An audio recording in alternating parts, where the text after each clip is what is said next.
جانے مسائل تو علماء سے پوچھیں، یہ حکم مبین ہم کو رب سے ملا ہے، چلو پوچھ کیسے جیے زندگی کو، چلو پوچھ لے کس میں رب کی رضا ہے، رب کی رضا ہے۔ الحمدللہ رب العالمین والصلاة والسلام علی سید الانبیاء والمرسلین، اما بعد فاعوذ باللہ من الشیطان الرجیم، بسم اللہ الرحمن الرحیم۔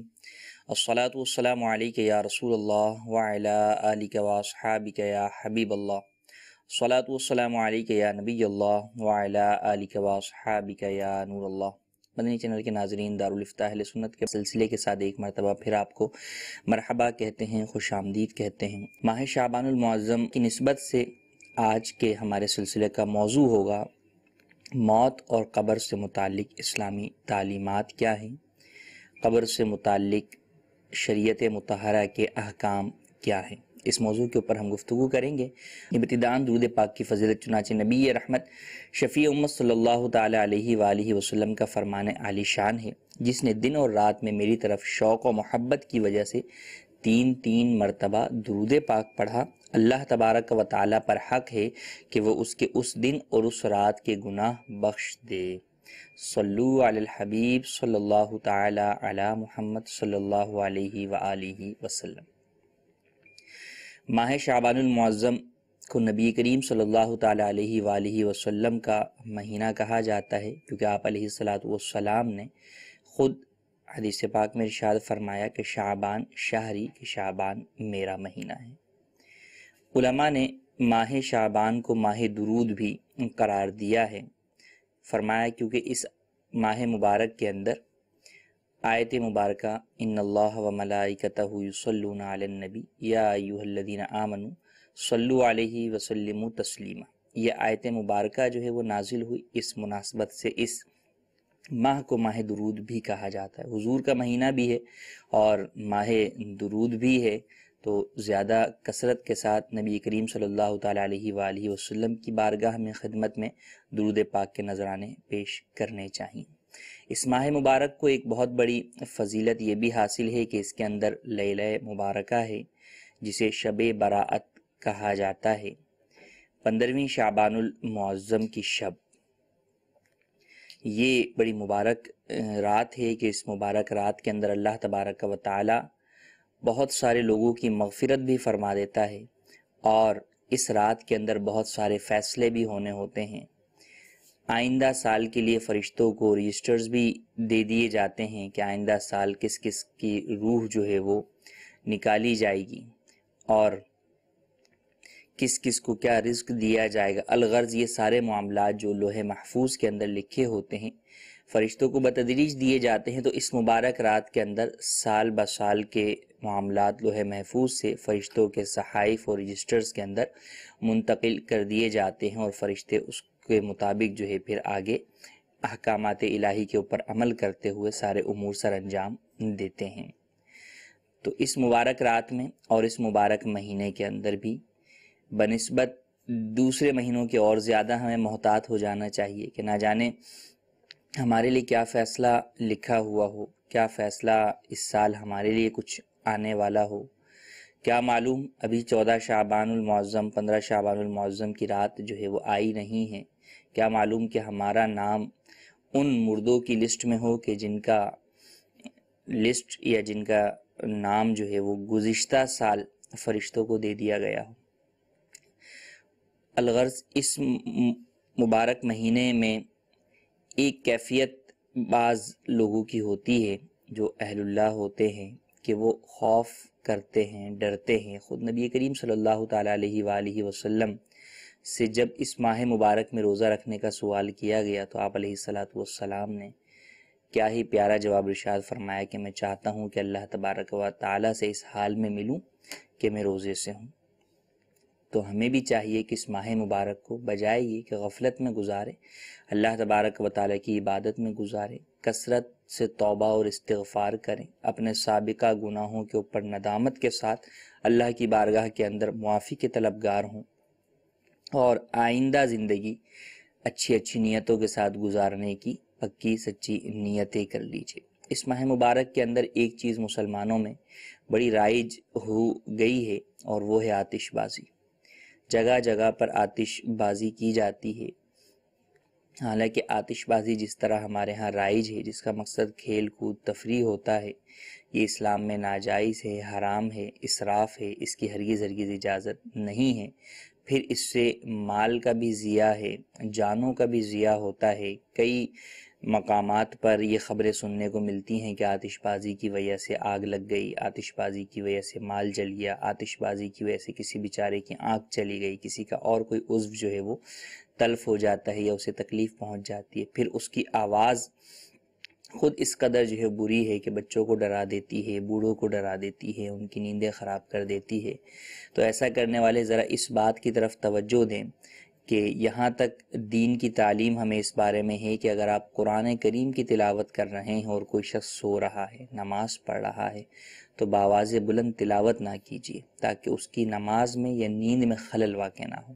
تلاوت جیسی عبادت کے لیے جب یہ حکم دیا گیا کہ اس کی آواز بلند نہ کی جائے جبکہ کسی مسلمان کے حقوق میں حق تلفی ہو رہی ہے، اس کو تکلیف پہنچ رہی ہے، تو پھر اس طرح کے پٹاخے پھوڑ کر خود یا اپنے بچوں کو دے کر، بچے تو نابالغ ہوتے ہیں، نابالغوں پر گناہ نہیں ہے، لیکن نابالغوں کو گناہ کی چیزیں دینے والے پر ضرور گناہ ہے۔ اگر والدین انہیں یہ چیزیں فراہم کرتے ہیں یا انہیں پیسے دیتے ہیں یا انہیں روکتے نہیں ہیں، منع نہیں کرتے، تو اب بہرحال والدین ضرور گناہ گار ہوں گے۔ لہٰذا ہمیں چاہیے کہ اللہ عز و جل کی بارگاہ میں اس ماہ مبارک میں سچی توبہ کثرت سے استغفار بھی کریں اور اس طرح کی فضول چیزوں سے اپنے آپ کو بھی بچائیں، اپنی اولاد کو بھی بچائیں، اور اس مبارک رات کے آنے سے پہلے آپس میں جو شکنجیاں ہیں، ناچاقیاں ہیں، ان کو دور کر دیں، کیونکہ یہ مبارک رات ہے کہ جس کے اندر اللہ تبارک و تعالی ڈھیر سارے مسلمانوں کو جہنم سے آزاد فرماتا ہے، مگر اس کے باوجود ماں باپ کے نافرمان کی مغفرت نہیں فرماتا، عداوت رکھنے والے کی مغفرت نہیں کرتا۔ تو لہٰذا ہمیں چاہیے کہ اگر والدین کی نافرمانی کی ہے تو انہیں بھی راضی کر لیں، فرما بردار بن جائیں ان کے، اور اگر آپس میں عداوتیں رکھی ہوئی ہیں تو اس عداوت کو بھی دل سے نکال دیں اور اللہ تبارک و تعالیٰ کے رضا کے لیے آپس میں شیر و شکر ہو جائیں۔ انشاءاللہ عز و جل اس کی برکت سے اللہ تبارک و تعالیٰ ہماری بھی مغفرت فرما دے گا۔ آئیے چلتے ہیں آپ کی کالز کی طرف۔ جی کالز دیجیے۔ میں سلمان بات کر رہا ہوں پیرس فرانس سے۔ میرا سوال یہ ہے اگر کوئی عذاب قبر سے انکار کرے تو اس پر کیا حکم ہوگا؟ جی، عذاب قبر حق ہے اور اس کا منکر گمراہ ہے، کیونکہ یہ ضروریات مذہب اہل سنت میں سے ہیں، قرآن و حدیث سے اس کا ثبوت ہے۔ اللہ تبارک و تعالیٰ قرآن مجید میں قوم فرعون کے بارے میں کہتا ہے النار یعرضون علیہا غدوا وعشیا، کہ ان کے اوپر آگ جو ہے وہ صبح و شام پیش کی جاتی ہے۔ نبی کریم صلی اللہ تعالیٰ علیہ وآلہ وسلم کی احادیث طیبہ سے بھی عذاب قبر کا ثبوت ملتا ہے۔ آپ علیہ السلام 2 قبروں کے پاس سے گزرے تو پوچھا کہ یہ جو ہے وہ کن کی جو ہے وہ قبریں ہیں، بتایا گیا۔ پھر آپ علیہ السلام نے فرمایا کہ انہیں عذاب قبر دیا جا رہا ہے، اور انہیں کسی بڑی بات پر عذاب قبر نہیں دیا جا رہا، بلکہ ان میں سے ایک تو وہ ہے کہ جو پیشاب کے چھینٹوں سے نہیں بچتا تھا۔ پھر آپ علیہ السلام نے کھجور کی یا درخت کی ٹہنی جو ہے وہ تر ٹہنی توڑی اور وہ آپ نے ان کے اوپر ان کی قبروں پر رکھ دی کہ جب تک یہ تر رہیں گی ذکر اللہ کریں گی، اور ان کے ذکر اللہ سے جو ہے وہ ان کے عذاب میں تخفیف ہوگی۔ تو یہاں پر معلوم ہوا کہ عذاب قبر حق ہے۔ اللہ تبارک و تعالی جب انسان کو موت دیتا ہے تو موت کے بعد قیامت میں اٹھائے جانے تک کا جو درمیانی فاصلہ ہے اسے عالم برزخ کہتے ہیں۔ عالم برزخ یہی قبر کا جو ہے وہ ٹائم پیریڈ کہلاتا ہے، لیکن یہ ضروری نہیں کہ قبر ہی ہو۔ اگر کسی کو قبر میسر نہیں آئی، سمندر کے اندر جو ہے وہ مر گیا، بلکہ یہاں تک کہا علماء نے کہ اگر اسے کوئی درندہ کھا گیا، جب بھی بہرحال اس کا جو عالم برزخ ہے وہ شروع ہو چکا ہے، اور عالم برزخ میں جو بندہ گناہگار ہے اس کو اگر اس کی بخشش نہیں ہوتی، اس کی معافی نہیں ملتی، تو اسے عذاب قبر جو ہے وہ ہوتا ہے، اور کافروں کو تو بہرحال عذاب قبر ہوتا ہے۔ ہاں، مسلمانوں میں سے بعضوں کے لیے علماء نے فرمایا کہ زیادہ سے زیادہ جمعۃ المبارک تک ہوتا ہے، جو پہلا جمعہ آتا ہے اس کے بعد جو ہے وہ عذاب قبر اٹھا لیا جاتا ہے۔ یوں ہی ماہ رمضان سے متعلق ہے کہ جو ماہ رمضان المبارک میں انتقال کرے وہ عذاب قبر سے محفوظ رہتا ہے۔ جی مزید کالز۔ مجھے یہ سوال پوچھنا ہے کہ اکثر بچے نماز پڑھنے کے لیے جاتے ہیں مسجد میں، تو جمعے والا دن مولوی صاحب نے کہا کہ بچوں کو پہلی صفوں میں نہیں کھڑا کرنا چاہیے، کیونکہ بچے جس صف میں ہوں گے وہ صف خالی صبر کی جاتی ہے اور نمازیوں کی نماز نہیں ہوتی، کیا یہ ٹھیک ہے؟ جی مزید کال۔ محمد نواز اتاری، ضلع رحیم یار خان۔ مفتی صاحب سے میرا سوال یہ ہے، ایک دفعہ قرآن پاک پڑھا ہوا اس سال ثواب کر دیا، کیا کسی اور کو دوبارہ کر سکتے ہیں؟ رہنمائی فرما دیجئے۔ جی مزید کال۔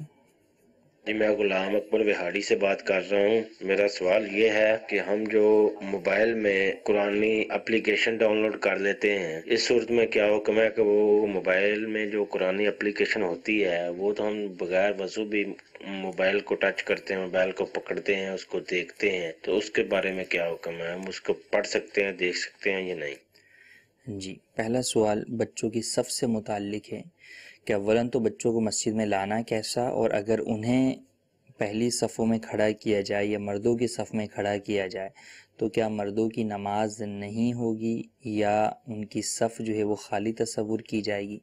سب سے پہلی بات تو یہ یاد رکھی جائے کہ ایسے ہی بچوں کو مسجد میں لانے کی اجازت ہے جو سمجھدار ہوں، نماز پڑھنا جانتے ہوں اور مسجد کے آداب کا خیال رکھنا جانتے ہوں، ورنہ حدیث پاک کے اندر واضح طور پر ارشاد فرمایا گیا کہ اپنی مساجد کو پاگلوں اور بچوں سے بچاؤ۔ تو بہت ہی ناسمجھ بچے مسجد میں لے آنا کہ اولاً تو ان سے مسجد میں ناپاکی کا اندیشہ رہتا ہے، یہ ایک الگ جو ہے وہ گناہ ہے۔ دوسرا وہ بچے مسجد کے اندر مسجد کے جو ہے وہ تقدس کا خیال نہیں رکھتے بلکہ اس کو پامال کرتے ہیں، ادھر ادھر بھاگتے رہتے ہیں، شور شرابہ کرتے ہیں، خود بھی نماز نہیں پڑھتے، ناسمجھ ہوتے ہیں اور اپنے والد یا لانے والے کی بھی نماز خراب کرتے ہیں، بقیہ نمازیوں کی بھی نماز خراب کرتے ہیں۔ تو ایسے بچوں کو تو مسجد میں لانا ہی جائز نہیں ہے، لانے والے گناہگار ہوں گے۔ والد کو بھی چاہیے، بھائی کو بھی چاہیے، چچا کو بھی چاہیے، ماموں کو بھی چاہیے، جتنے بھی رشتہ دار ہیں جو اپنے چھوٹے جناب بچوں کو، بھانجوں کو، بھتیجوں کو، دادا پوتوں کو لے کر مسجد میں آتے ہیں تو وہاں اس بات کا خیال رکھنا ضروری ہے کہ وہ بچے نہ سمجھ نہ ہوں، ورنہ آپ لا تو ایک نیک کام کے لیے رہے ہیں لیکن ساتھ میں گناہ جو ہے وہ ساتھ لیتے ہوئے جا رہے ہیں۔ دوسری بات یوں ہی والدات کو بھی اس بات کا خیال کرنا ضروری ہے کہ جو اپنے چھوٹے چھوٹے بچوں کو بھیج دیتی ہیں مسجد، بعض جگہوں کے اوپر تو بچے اکیلے ہی مسجد کے اندر جو ہے وہ آ جاتے ہیں، تو وہ بھی ایسا نہ کریں کہ اس کی وجہ سے آپ گناہ گار ہوں گے۔ ہاں جو سمجھدار بچے ہیں ان کو بالکل مسجد میں لایا جائے تاکہ انہیں مسجد میں آنے جانے کی، نماز پڑھنے کی عادت ڈلے اور وہ نماز پڑھیں، لیکن اس سے پہلے ان کو مسجد میں لانے سے پہلے ان کی تربیت کریں، انہیں سمجھائیں کہ مسجد اللہ تبارک و تعالیٰ کا گھر ہے۔ جب ہم اس کی مثال سے یوں سمجھ لیجئے کہ اگر آپ اپنے بچوں کو اپنے سیٹ کے گھر لے کر جا رہے ہوں اور آپ کو پتہ ہے کہ آپ کے بچے شرارتی ہیں، تو آپ اپنے بچوں کی پہلے جو ہے نا پوری کلاس لیں گے کہ بیٹا وہاں جانا ہے، یہ نہیں کرنا، جہاں میں بٹھاؤں وہیں بیٹھنا ہے، جو میں بولوں وہی کرنا ہے، جو کھانے کو دوں وہی کھانا ہے، یہ ساری باتیں آپ کر کے لے کر جاتے ہیں۔ تو جب سیٹ کے گھر میں جانے کے لیے اتنے سارے جو ہے وہ لوازمات اختیار کر رہے ہیں تو جو سارے سیٹوں کا بھی مالک ہے، رب العالمین ہے، تمام جہان کا خالق و مالک عز و جل ہے، اس کے گھر میں جانے سے پہلے ہمیں کتنی ٹریننگ اپنے بچے کو دینے کی حاجت ہے، اس طرف غور کر لیجیے کہ ہمیں چاہیے کہ بچوں کو سمجھائیں کہ یہ اللہ تبارک و تعالیٰ کا گھر ہے، یہاں پر نماز پڑھی جاتی ہے، پھر نماز پڑھنا انہیں جو ہے وہ سکھائیں۔ جب وہ اس طرح کے سمجھدار ہوں اور مسجد کے حقوق کو بھی ادا کرتے ہوں پھر ان کو مسجد میں لے کے جائیں۔ اب مسجد میں لے کے جائیں تو انہیں کہاں کھڑا کریں؟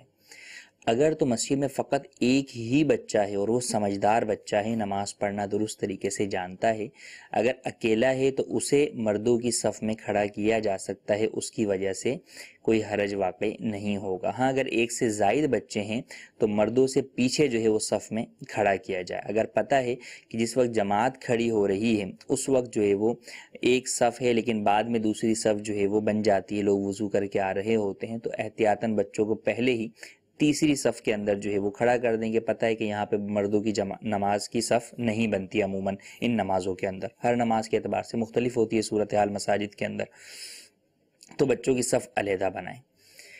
اب اگر کسی نے بچوں کی صف علیحدہ نہیں بنائی، نمازیوں کے ساتھ ہی انہیں کھڑا کر دیا، چاہے وہ ایک بچے ہوں یا ایک سے زائد بچے ہوں، لیکن وہ سمجھدار بچے ہیں تو ان کی وجہ سے قطع صف نہیں ہوگا بلکہ نماز درست ہو جائے گی. بعض لوگ اسی بنیاد کے اوپر کہ وہ قطع صف شمار کرتے ہیں، وہ بچے کو نماز پڑھتے ہوئے ہی نماز میں سے پیچھے کھینچ کر جو ہے پیچھے صف میں کر دیتے ہیں، حالانکہ یہ ایسا کرنا جائز نہیں ہے. جب وہ سمجھدار بچہ ہے تو اس کی نماز ہے، تو آپ کا نماز میں کسی نمازی کو یوں پکڑ کے پیچھے کھینچ دینا یہ ہرگز جائز نہیں ہے. ہاں، اشتباہ لوگوں کو کہاں سے ہوا، مسئلہ ہے اصل ہے کیا؟ وہ مسئلہ یہ ہے کہ نا سمجھ بچہ جو نماز ہی نہیں پڑھ رہا، ادھر ادھر جو ہے وہ دیکھ رہا ہے، کھیل رہا کود رہا ہے، نماز ہی نہیں پڑھ رہا. تو اب جب وہ نماز ہی نہیں پڑھ رہا تو وہ صف میں کھڑا ہوگا تو انڈرسٹوڈ سی بات ہے کہ وہ جگہ خالی تصور ہوگی. آپ یوں ہی سمجھ لیجئے کہ ایک پوری صف جو ہے وہ بنی ہوئی ہے، اس کے اندر ایک آدمی نیت نہیں باندھتا، ویسے ہی کھڑا رہتا ہے، ادھر ادھر دیکھ رہا ہوتا ہے. جب وہ نیت نہیں باندھے گا تو نماز ہی نہیں ہے جماعت کا. جب جماعت کا نماز ہی نہیں ہے تو لازمی سی بات ہے اس کی موجودگی قطع صف بنے گی، صف کے اندر خلا جو ہے وہ باقی رہ جائے گا. یہی حال اس بچے کا جو نہ سمجھ ہے کہ اس کو جب نماز کا معلوم ہی نہیں، وہ نماز ادا ہی نہیں کر رہا، تو اس کی موجودگی قطع صف بنے گی. لیکن بہرحال قطع صف کے باوجود بھی بقیہ نمازیوں کی نماز ہو جائے گی، اگرچہ قطع صف کرنا نہیں چاہیے کہ یہ جائز نہیں ہے، تو بہرحال قطع صف سے بچا جائے گا. ایسے ناسمجھ بچوں کو مسجد میں بھی لانے کی اجازت نہیں، چہ جائے کہ آپ جو ہے وہ اسے لا کر آگے جو ہے وہ صف میں کھڑا کر لیں، تو اس کی ہرگز اجازت نہیں ہے. بعض لوگ مساجد کے اندر اس طرح کے بچوں کو اپنے ساتھ جو ہے وہ بالکل کونے میں جو ہے وہ کھڑا کر لیتے ہیں، تو کونے میں بھی ہرگز کھڑا نہ کریں، بلکہ کونے میں جب جگہ بالغ کے کھڑے ہونے کی موجود ہے تو وہاں پر پھر بالغ ہی کھڑا ہو کر صف کو پورا کریں. جی، دوسرا سوال ہے ہمارا کہ ایصال ثواب بار بار کرنا. ایصال ثواب کرنا قرآن و حدیث سے ثابت ہے، آیت مبارکہ سے بھی ثابت ہے، نبی کریم صلی اللہ تعالیٰ علیہ وآلہ وسلم اور صحابہ اکرام علیہم رضوان کے عمل سے بھی ثابت ہے کہ انسان اپنے کسی بھی نیک عمل کا ثواب اپنے مرحومین کو یا زندہ کو جو ہے وہ ایصال کر سکتا ہے. کیا بار بار کر سکتے ہیں؟ مثال کے طور پہ ایک مرتبہ قرآن کریم پڑھ لیا تو کیا بار بار کر سکتے ہیں؟ اس میں علماء کا اختلاف ہے. بعض علماء کا یہ کہنا ہے کہ بار بار نہیں کر سکتے، ون ٹائم تو آپ جو ہے وہ سب کو کر سکتے ہیں، لیکن ایک مرتبہ جب کسی کو کر دیا تو اب دوسری بار کرنا یہ جو ہے وہ ملتا نہیں ہے کتب کے اندر اس حوالے سے تفصیل، جبکہ دیگر علماء کا یہ کہنا ہے کہ کر سکتے ہیں. تو بہرحال کر تو سکتے ہیں. ہاں، احتیاط کے اعتبار سے اگر آپ دیکھیں اور خود اپنے لیے زیادہ ثواب حاصل کرنے کے اعتبار سے دیکھیں تو زیادہ پڑھیں اور زیادہ ایصال ثواب کریں، کیونکہ ایک ہی مرتبہ پڑھا ہوا آپ جو ہے وہ 10 کو ایصال ثواب کریں گے تو وہ بھی ایک اچھی بات ہے، لیکن 10 مرتبہ پڑھ کے 10 کو ایصال ثواب کریں گے تو 10 مرتبہ آپ کو جو پڑھنے کا ثواب ملے گا وہ اپنی جگہ پر ہوگا، وہ زیادہ ہوگا یقیناً. تو لہٰذا بہتر یہی ہے کہ ہم ایک ہی مرتبہ پڑھ کر اسی پہ اکتفا کر کے بیٹھے رہیں اور ہر مرتبہ جو ہے وہ ایصال کرتے رہیں.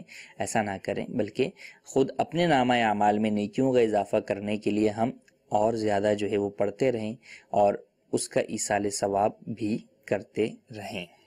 تیسرا سوال ہمارا کہ قرآن کریم کی اپلیکیشن موبائل میں ہے تو اسے بغیر وضو چھو سکتے ہیں یا نہیں؟ جب آپ نے اپلیکیشن موبائل پر آن کر لی تو اب ایسی صورت کے اندر جو اسکرین ہے، ٹچ اسکرین، اس کو آپ کا بغیر وضو چھونا یہ منع ہے. علماء منع فرماتے ہیں، بہتر یہی ہے کہ آپ اسے باوضو ہی چھوئیں. ہاں، البتہ اسکرین کھلی ہوئی ہے اور آپ اس کو ٹچ نہیں کرتے اور فقط جو ہے وہ ہاتھ رکھ کر جو ہے وہ آپ یوں موبائل پکڑ کر بیٹھے ہیں تو اس میں کوئی حرج نہیں ہے، لیکن لازمی سی بات ہے جب آپ پڑھیں گے تو آپ کو ٹچ کرنا ہی پڑے گا. تو اس لیے قرآن کریم اسکرین پر چھونے کے لیے بھی باوضو ہی ہو، یہی زیادہ بہتر ہے. جی، مزید کالز. میرا نام شاہد محمود اوفن باغ جرمنی سے ہے، اور مفتی صاحب سے سوال یہ ہے کہ مرتے وقت توبہ قبول ہو جاتی ہے؟ جی، موت سے متعلق سوال ہے کہ انسان جب مر رہا ہو تو کیا اس وقت اگر وہ توبہ کرتا ہے تو اس کی وہ توبہ بارگاہ الہی میں قبول ہوگی یا نہیں ہوگی؟ اس سے متعلق نبی کریم صلی اللہ تعالیٰ علیہ وآلہ وسلم کی حدیث پاک ہے، ارشاد فرمایا کہ بندے کی توبہ اللہ تبارک و تعالی قبول فرماتا ہے غرغرے سے پہلے۔ شارحین حدیث نے حدیث مبارک کی شرح میں فرمایا کہ نزع کی حالت میں جب کہ انسان فرشتوں کو دیکھ لیتا ہے تو اسے وقت غرغرہ کہا جاتا ہے۔ اس وقت اگر کوئی کفر سے توبہ کرے، کافر تھا اور اسلام لاتا ہے، تو اب اس کا یہ اسلام معتبر نہیں ہے۔ کیونکہ ایمان بالغیب کا حکم ہے۔ یہ سب چیزیں جو ہماری آنکھوں سے پوشیدہ ہیں، فرشتے اور دیگر متعلقہ عقائد سے متعلقہ چیزیں، تو ان پر بن دیکھے ایمان لانا ہے۔ جب یہ چیزیں نظر آ گئیں تو اب ایمان لانا یہ بن دیکھے ایمان نہیں ہے، لہٰذا اب ایمان قبول نہیں ہے۔ ہاں، اس وقت گناہوں سے اگر کوئی توبہ کرتا ہے تو وہ توبہ قبول ہے یا نہیں، اس کے بارے میں اختلاف ہے۔ بعض علماء کہتے ہیں کہ اس وقت بھی گناہوں سے توبہ بھی قبول نہیں ہے، لیکن راجح اور صحیح قول یہی ہے کہ اگر اس وقت کسی شخص نے گناہوں سے توبہ کر لی تو اللہ تبارک و تعالی غفور الرحیم ہے، اس کی توبہ قبول فرمانے والا ہے۔ جی مزید کو مفتی صاحب کی بارگاہ میں میرا یہ سوال ہے، عمرے کی ادائیگی کے بعد حلق کے بعد کیا سر پر ٹوپی اوڑھ سکتا ہے؟ برائے کرم رہنمائی فرما دیجیے۔ جی مزید کال۔ میرا نام محمد عطیف سوربتی ہے۔ میں اپنے نواسے کے پاس جدہ میں عمرے کے لیے آیا ہوں اور نواسے کی گاڑی میں اس کے ساتھ مجھے روزانہ یا آلٹرنیٹ ڈے پر جانا پڑتا ہے مکہ پاک میں عمرے کے لیے۔ میں نے مفتی صاحب سے یہ پوچھنا ہے کہ کیا میرے ساتھ جو میرا بچہ جاتا ہے مجھے چھوڑنے کے لیے اور لانے کے لیے، اس کو بھی ہر ٹائم پر ہر دفعہ میرے ساتھ عمرہ کرنا پڑے گا یا اس کے لیے کوئی اور رعایت ہے؟ جی مزید کال۔ عبد المتین اطاری لیہ سے بات کر رہا ہوں۔ مفتی صاحب سے میرا سوال یہ ہے کہ قبر کی چوڑائی اور لمبائی کتنی ہونی چاہیے؟ جی، پہلا سوال ہمارا کہ عمرے کی ادائیگی کے بعد حلق کروا لیا تو کہ اب ٹوپی پہن سکتے ہیں؟ جی ہاں، عمرے کی ادائیگی کے بعد جب آپ نے حلق کروا لیا تو احرام کی پابندیاں ختم ہو گئیں، اب آپ ٹوپی پہن سکتے ہیں، اس میں کوئی حرج نہیں ہے۔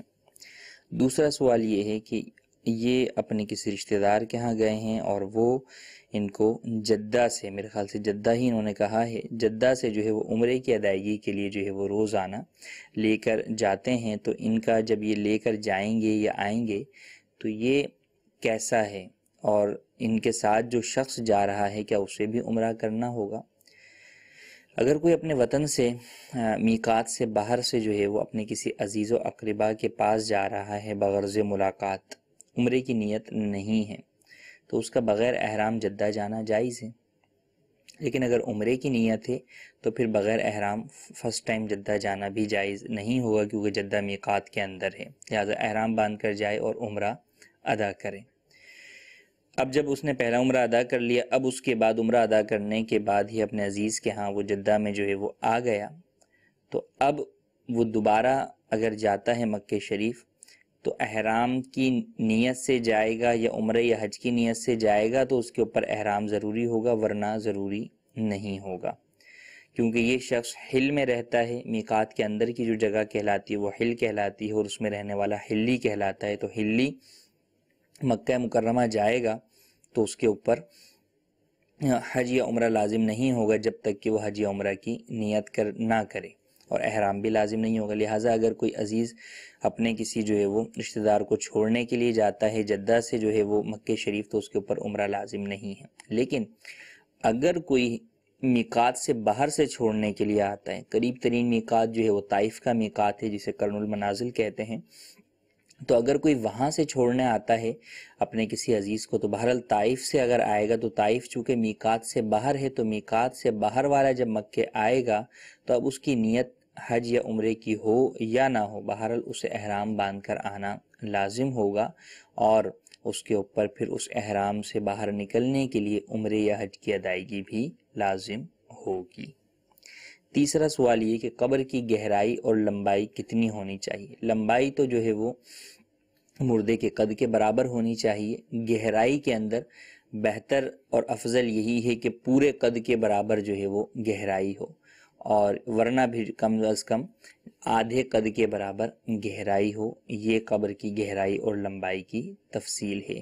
فی زمانہ بعض جگہوں کے اوپر بڑے شہروں کے اندر اس طرح کی جو ہے وہ صورتحال بھی نظر آتی ہے کہ قبر کے معاملے کے اندر کہ تھوڑی سی جو ہے وہ گہرائی کرتے ہیں، مثال کے طور پہ 1 ہاتھ کے قریب جو ہے وہ گہرائی کی، اور پھر اس کے اندر ہی دیوار کھینچ کر جو ہے وہ قبر بنا دی، اس طرح کہ قبر کا جو پوری قبر ہے گویا کہ وہ سطح زمین سے جو ہے وہ بلند ہی ہے. تو ایسا کرنا جائز نہیں ہے، خلاف سنت ہے. لہذا سنت یہی ہے کہ آپ زمین کے اندر جو ہے وہ مردے کو دفنائیں، زمین کے اوپر مردے کو نہ دفنائیں.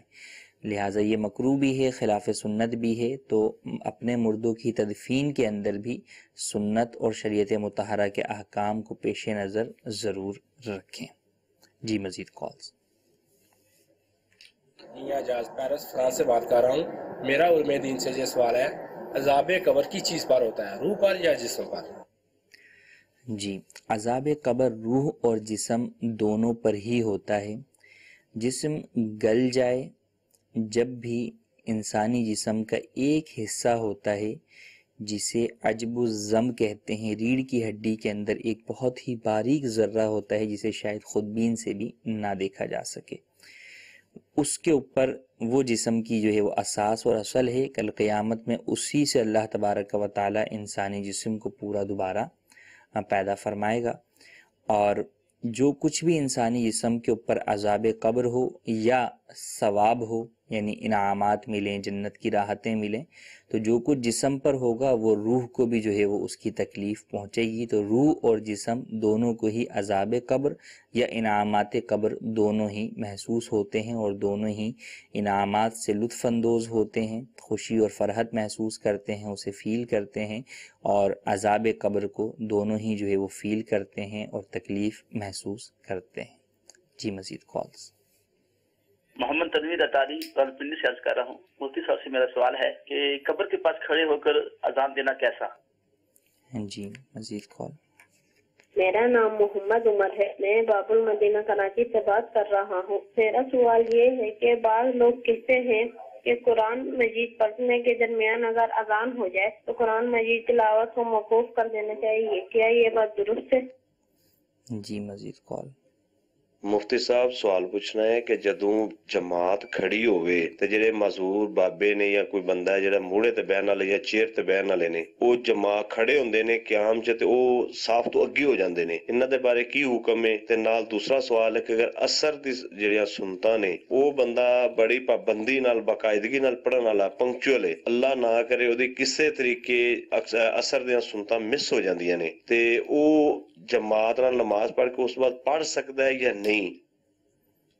جی، پہلا سوال یہ کہ قبر پر اذان دینا کیسا ہے؟ قبر پر اذان دینا مستحسن عمل ہے، جائز ہے، اور ایک اچھا کام ہے کہ اس کے وجہ سے کئی فوائد حاصل ہوتے ہیں. سب سے پہلی بات تو یہ کہ احادیث طیبہ سے ہمیں یہ معلوم ہوتا ہے کہ جب اذان دی جاتی ہے تو شیطان جہاں تک اذان کی آواز پہنچتی ہے وہاں تک دور بھاگ جاتا ہے. تو یہ وہ وقت ہوتا ہے جب میت کے قبر میں رکھ دیا جاتا ہے، منکر نکیر کے سوالات ہونے والے ہوتے ہیں. اس سے پہلے شیطان عزیز و اقربا کی شکلوں میں آ کر بندے کو بہکاتا ہے کہ میں جو ہے وہ تمہارا فلاں عزیز ہوں، تم جو ہے وہ یہودی ہو کر مرو کیونکہ یہودی مذہب جو ہے وہ درست ہے، فلاں عزیز آئے گا تو تم عیسائی مذہب اختیار کر کے مرو، یہ درست ہے. یوں مختلف باطل مذاہب کی طرف سے آ کر شیطان جو ہے وہ انسان کو ورغلاتا ہے. تو جب اذان دے دی جاتی ہے تو مردے سے شیطان دور ہو جاتا ہے. دوسرا یہ کہ اذان کے اندر مردے کو جو سوالات قبر ہیں گویا کہ ان کے جوابات کی تلقین مل جاتی ہے، تلقین کر دی جاتی ہے کہ من ربو کا پہلا جو ہے وہ سوال ہے. تو اذان کے الفاظ اللہ اکبر کے ذریعے سے جب مردہ یہ اذان کے الفاظ سنتا ہے تو وہ یہ بات پہچان جاتا ہے، جان جاتا ہے، اس کو ایک طور سے ریویژن ہو جاتا ہے کہ میرا رب اللہ ہے. جب ماں دینوں کا پوچھا جاتا ہے تو حی علی الصلاح سے جو ہے وہ اس کو اپنے دین کی طرف یاد دلایا جاتا ہے کہ تمہارا دین وہ ہے جس میں نماز فرض ہے اور وہ اسلام ہے۔ اور جب نبی کریم صلی اللہ تعالیٰ علیہ وآلہ وسلم کی مبارک صورت دکھا کر پوچھا جاتا ہے تو اس وقت وہ شخص جب یہ سنتا ہے اشہد ان محمد الرسول اللہ، تو وہ ان کلمات اذان کے ذریعے سے گویا جان لیتا ہے اس سوال کا جواب کہ میرے رسول محمد صلی اللہ تعالیٰ علیہ وآلہ وسلم ہیں۔ تو یوں اذان قبر پر دینا یہ جائز ہے اور اس کے یہ فوائد اپنی جگہ پر موجود ہیں۔ دوسرا سوال یہ کہ اذان ہو رہی ہو اور قراءت جو ہے وہ کوئی شخص کر رہا ہے تو اب کہتے ہیں کہ قراءت بند کر دیں، تو یہ کیسا ہے؟ قراءت کرتے وقت اگر اذان ہو جاتی ہے تو قراءت بند کرنا لازم تو نہیں ہے، ہاں البتہ بہرحال بہتر یہ ہے کہ بند کر کے اذان کا جواب دیجیے، کہ اذان کا جواب دینا مستحب ہے۔ تو تلاوت قرآن کریم کو اس وقت موقوف کر دیں اور اذان کا جواب دے لیجئے، لیکن اگر کسی نے جو ہے وہ اذان کا جواب نہ دیا اور تلاوت جاری بھی رکھی تو اسے گناہگار نہیں کہیں گے۔ تیسرا سوال جو کہ 2 سوالوں پر مشتمل ہے، پہلا یہ کہ کرسی پر نماز پڑھنے والے جو بزرگ حضرات ہیں جب قیام ہوتا ہے تو وہ کھڑے ہو جاتے ہیں، جب کھڑے ہو جاتے ہیں تو وہ صف سے آگے ہو جاتے ہیں، تو ان کا ایسا کرنا کیسا ہے؟ اولاً تو یہ کہ کرسی کے اوپر نماز پڑھنا کس کے لیے جائز ہے کس کے لیے جائز نہیں ہے، یہ الگ حکم ہے جس کے بارے میں ہر شخص جو کرسی پر نماز پڑھنا چاہتا ہے تفصیل جاننے کے لیے مکتبۃ المدینہ سے شائع کردہ کتاب کرسی پر نماز پڑھنے کے احکام کا مطالعہ کر لیں۔ اور اب دوسرے پہلو کہ وہ کیا کریں، جو کرسی پر پڑھ سکتے ہیں تو وہ کس طرح پڑھیں۔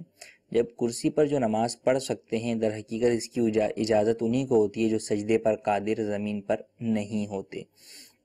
جب وہ سجدے پر قادر نہیں ہے تو ان سے قیام بھی ساقط ہو جاتا ہے، قیام کرنا ان کے لیے فرض نہیں رہتا، لہٰذا جب ان کے لیے کھڑا رہنا فرض نہیں ہے تو وہ بیٹھ کر ہی نماز ادا کریں۔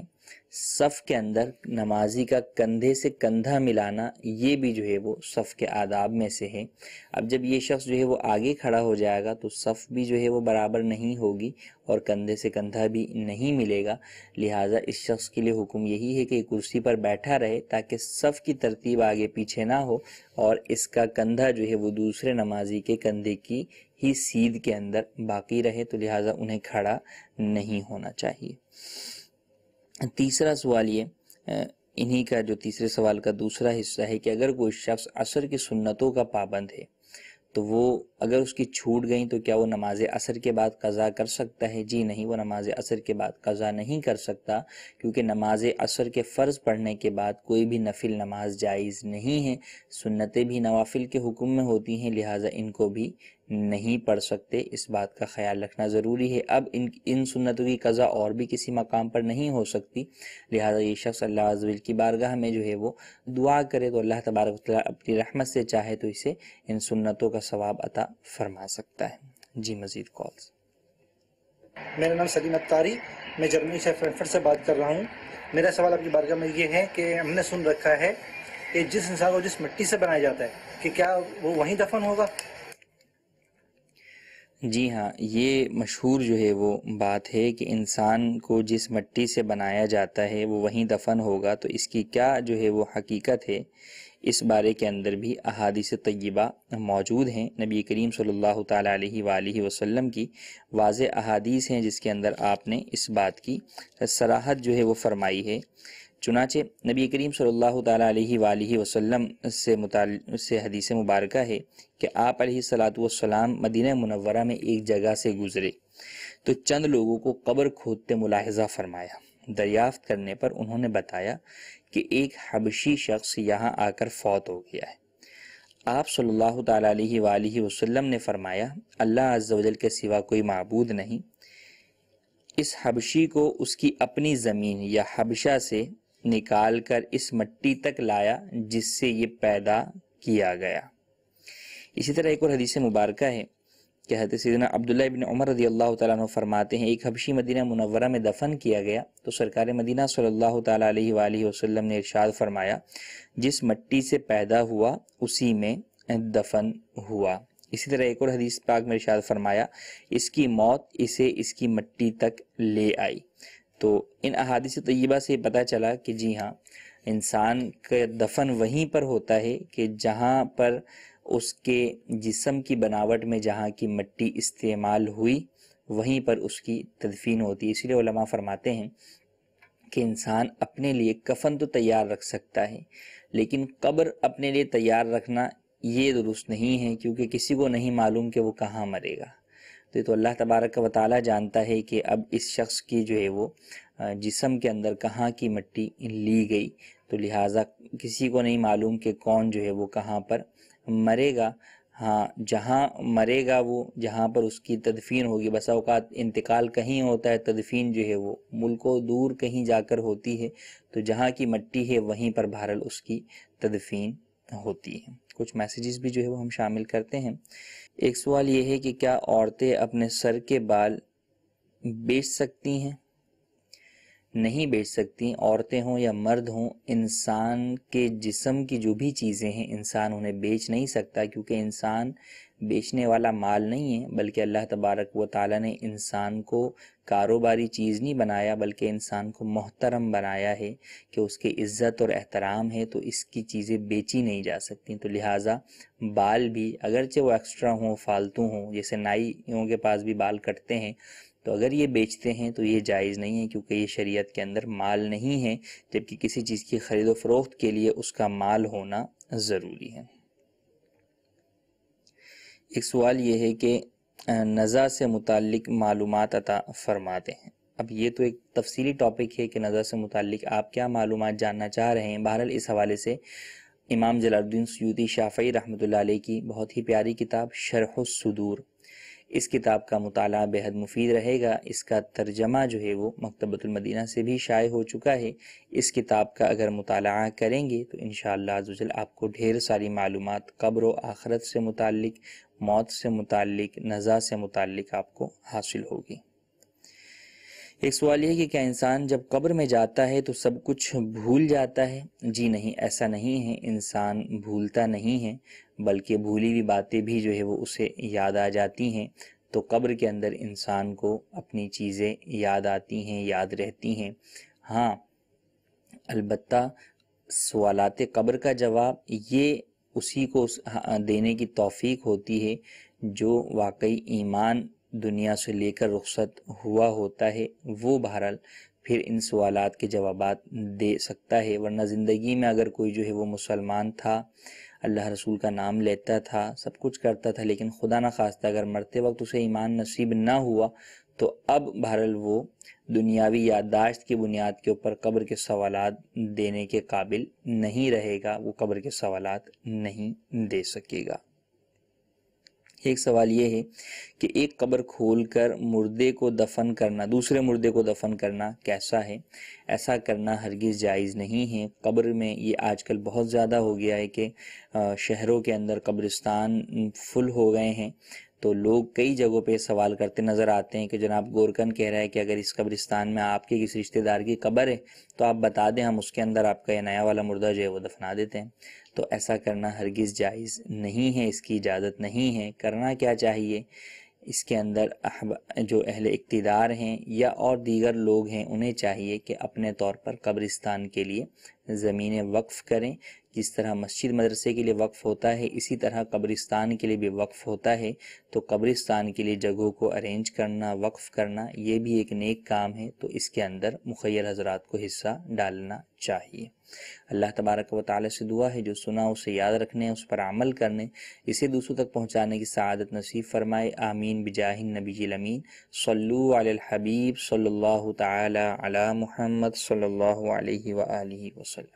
نہ جانے مسائل تو علماء سے پوچھیں، یہ حکم مبین ہم کو رب سے ملا ہے، چلو پوچھ کیسے جیے زندگی کو، چلو پوچھ لے کس میں رب کی رضا ہے، رب کی رضا ہے۔